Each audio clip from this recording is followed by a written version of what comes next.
Hello there friends, today we're going to be taking a quick look at this beauty. This is the Rode NT2000. Now this microphone right here happens to be one of Rode's first large diaphragm condenser microphones. It has crazy versatility for a studio, and it has a pretty clean sound to it as well. For the sake of disclosure before this video starts, I do have a noise gate on and a little bit of compression because this microphone takes a lot of sound room and my room is untreated. But there won't be any EQ or de-essing involved. Now in terms of build quality, this thing can be an alternative to a baseball bat in the situation of self-defense. Just ask my lawyer.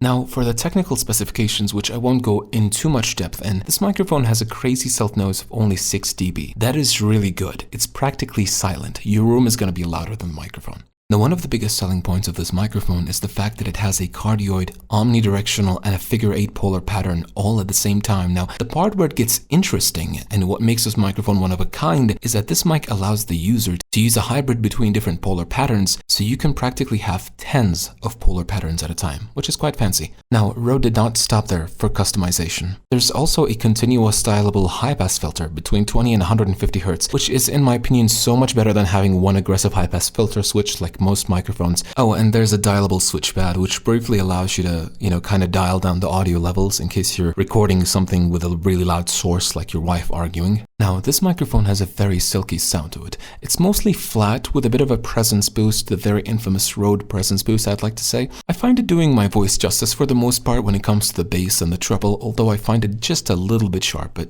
then again, I'm very sensitive to treble. Now, when the polar pattern is set to cardioid, I noticed that the off-axis rejection is just incredible on it, which is really nice to see, considering just how many options you have on this thing. Now, while I'm usually a big hater of proximity effect because it makes EQing afterwards a bit more difficult and uneven, the proximity effect on this microphone is very interesting. The amount of bass that it adds and the way that it treats it is just beautiful, and I find it really suiting for voiceovers.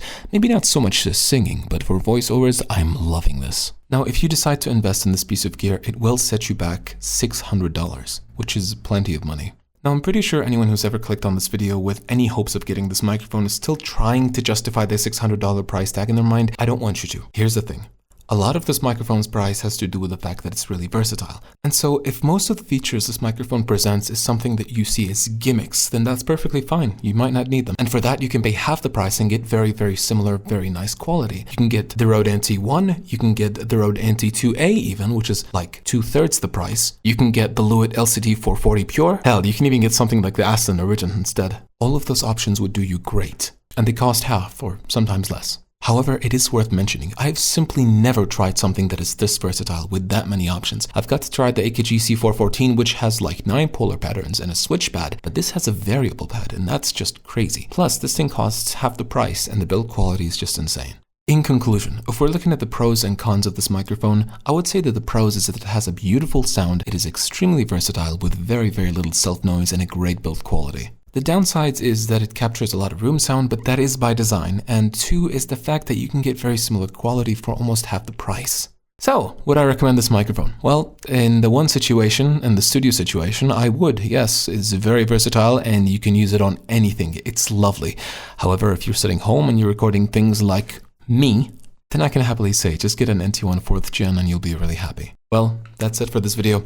If you like this video, you can show me that you like the video by smiling or by liking. That's easier to convey that you liked it, I think. As always, I hope this video helped someone make a good financial decision. Have a good night.